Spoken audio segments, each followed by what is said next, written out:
வணக்கம் நேயர்களே. நம்ம இன்றைக்கி அன்னபூர்ணி அருளால் ஒரு சூப்பரான ஹெல்த்தியான பிரேக்ஃபாஸ்ட் பார்க்க போகிறோம். அது எப்படிங்கிறத நம்ம பார்க்கலாம் வாங்க.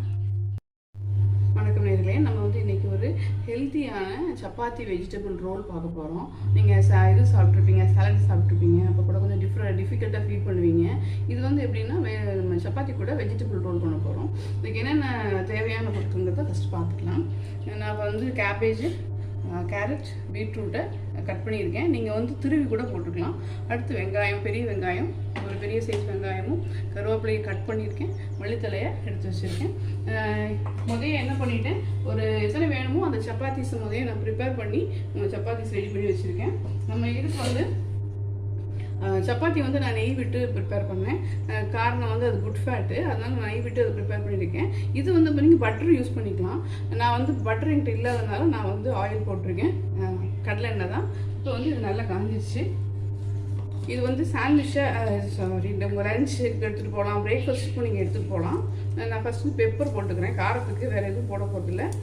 பெரியவங்களாக இருந்தாங்கன்னா சில்லிஸ் எடுத்துக்கலாம், ஆப்ஷன் தான் அது. நான் சில்லியும் கட் பண்ணி வச்சுருக்கேன். ஏன்னா எங்கள் வீட்டில் காரம் சாப்பிடுவாங்கிறதுக்காக ஒரு அரை சில்லி, ஹாஃப் சில்லி மட்டும் பொடிசாக கட் பண்ணி வச்சுருக்கேன். உங்களுக்கு வேண்டாம்னா நீங்கள் வெறும் பெப்பரோட போதும். இப்போ ஃபஸ்ட்டு நம்ம வெங்காயம் அதை போட்டு ஃபஸ்ட்டு வதக்கிடலாம். வெங்காயம், கருவேப்பிலை, நான் பச்சை மிளகா வச்சுருக்கேன், அது ஆப்ஷனல் தான்.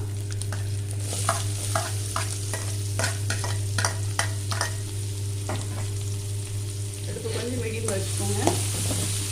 இப்போ நான் ஆக்சுவலி சொல்கிற மாதிரி இது கொஞ்சம் சால்ட் போட்டுருவோம். இதுக்கு டோட்டலாக இந்த வெஜிடபிள் ஃபுல்லுமே போட போகிறோம். அதனால் ஓரளவுக்கு போட்டுக்கிறேன். இது எல்லாமே 50% தான் குக் ஆக போகுது. எதுவுமே ஃபுல்லாக குக் ஆக போகிறதில்ல. ஏன்னா அப்போ தான் நல்லாயிருக்கும், க்ரன்ச்சியாக இருக்கும் சாப்பிட்றதுக்கு. இது நீங்கள் உங்களுடைய லஞ்சுக்கும் எடுத்துகிட்டு போகலாம், நல்லாயிருக்கும். ரோல் பண்ணி எடுத்துகிட்டு போயிடலாம், பசங்களுக்கு கொடுக்கலாம். நான் ஓவர் வெஜிடபிளாக போடுறேன். 3 வச்சுக்கிட்டிங்கன்னா இன்னும் நல்லாயிருக்கும். இதுக்கு மாதிரி கடிச்சு சாப்பிட்டாலும் நல்லது தான். கேரட்லாம் அப்படியே கடிச்சு சாப்பிட்டா ரொம்ப நல்லதுன்றதுனால தான் நான் பீஸா போட்டிருக்கேன். அவ்வளோதான். தண்ணியெல்லாம் ஊற்றாதீங்க. தண்ணி ஊற்றுனீங்கன்னா நீங்கள் மதியம் எடுத்துகிட்டு போனீங்கன்னா நல்லா இருக்காது, தண்ணி விட்ட மாதிரி ஆயிடும். இந்த எண்ணெயிலேயே அது சுடுவிட்டோம். நீங்கள் பட்டர் போட்டிங்கன்னா அது இன்னும் நல்லது. இது போட்டுட்டு கொஞ்சம் நேரம் மூடி வச்சுருங்க. அது ஸ்டீமில் இருக்கும்பொழுது அது என்ன ஆகிடும், குக் ஆகிடும். கொஞ்சம் நேரம் இருக்கட்டும். இது முடிஞ்சவொடனே நம்ம என்ன பண்ண போகிறோம், சப்பாத்திக்குள்ளே வச்சு அதை சுற்றி வைக்க போகிறோம்.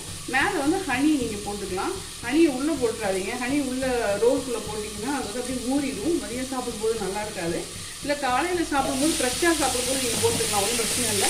அப்பப்போ கிண்டிக்கோங்க. ஏன்னா தண்ணி விடாதனால அடியில் போய் பிடிச்சிக்கும். இது 50% குக் ஆனால் போதும்.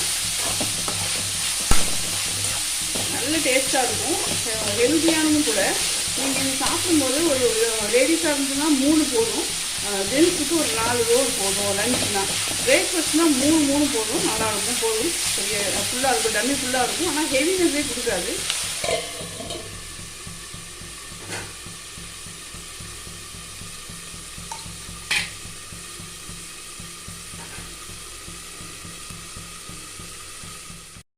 ஒரு 2 to 3 மினிட்ஸ் தான் வச்சுருக்கேன். இங்கே பாருங்கள், இந்த ஸ்டீம்லேயே என்ன ஆகிடும், இந்த சலசலப்பு இருக்குது பாருங்கள், அது கொஞ்சம் அடங்கியிருக்கும். ஓரளவுக்கு எல்லாமே குக் ஆகிருக்கும். இது குக்கானாலே போதும். சாலடே சாப்பிடக்கூடியவங்க இது நல்லாயிருக்கும். இது அப்படியே வச்சுருக்கோம். இது இறக்கும்போது என்கிட்ட மின்ட் இல்லை, புதினா போடுங்க. புதினா ரொம்ப டேஸ்ட்டாக இருக்கும். இன்றைக்கி என்கிட்ட இல்லை. புதினா கடைசியில் போட்டுட்டு நீங்கள் அப்படியே எல்லாத்தையும் உங்களோட ஷேர் பண்ணிவிட்டு அப்படியே மூடி வச்சுருங்க. இப்போ பாருங்கள், நான் அதை குக் பண்ணதை எடுத்து நம்ம சப்பாத்தியில் வச்சுருக்கேன். இப்போ நீங்கள் இதை அப்படியே நீங்கள் ரோல் பண்ணிக்கலாம். இப்படி ரோல் பண்ணிக்கலாம். இது மாதிரி நீங்கள் ரோல் பண்ணி 3-4 பீஸை வச்சுட்டு லஞ்சுக்கு எடுத்துகிட்டு போயிடலாம். இல்லை பிரேக்ஃபாஸ்ட்டுக்கு, இல்லை ட்ராவலுக்கு கொண்டு போனாலும் சூப்பராக இருக்கும். உள்ளே இது மேலே ஹனியை நீங்கள் போட்டுக்கலாம். நான் படல் சாப்பிட போகிறோன்றனால நாங்கள் போடலை. நீங்கள் குழந்தைங்களுக்கு கொடுக்கும்போது அது மாதிரி கொடுக்கலாம். ஸோ இது மாதிரி கொடுக்கும்போது நல்ல டம்மி ஃபுல்லாக இருக்கும், ரொம்ப நல்லது. இல்லை 2 சப்பாத்தி தான் போட முடிஞ்சதுன்னு நினச்சிங்கன்னா போட்டுட்டு கொஞ்சம் கேர்ட் ரைஸ் எடுத்துகிட்டு போகலாம் லஞ்சுக்கு. இது நீங்கள் நான் நேற்று உங்களுக்கு வீடியோவில் சொல்லியிருப்பேன், ஒரு ராகி தோசை சுட்டுருப்போம். அந்த வெஜிடபிள்ஸ் ஆல்ரெடி கட் பண்ணி நீங்கள் ஃப்ரிட்ஜில் வச்சுருந்தீங்கன்னா அதை எடுத்து நீங்கள் இதில் யூட்டிலைஸ் பண்ணிக்கலாம். ஸோ 2 நாள் டிஃப்ரெண்ட்டாக ஹெல்த்தியான நீங்கள் பிரேக்ஃபாஸ்ட் ப்ரிப்பேர் பண்ண மாதிரி இருக்கும். வீட்டில் உங்களை எல்லாமே அப்ரிஷியேட் பண்ணுவாங்க. குழந்தைங்களுக்கு ரொம்ப பிடிக்கும். இது ட்ரை பண்ணி பாருங்கள். சப்ஸ்கிரைப் பண்ணுங்கள் மறக்காமல். அப்போ தான் ஏன்னா அடுத்தடுத்து உங்களுக்கு ஹெல்த்தியான ஃபுட்ஸ் கொடுக்க முடியும். தேங்க்யூ.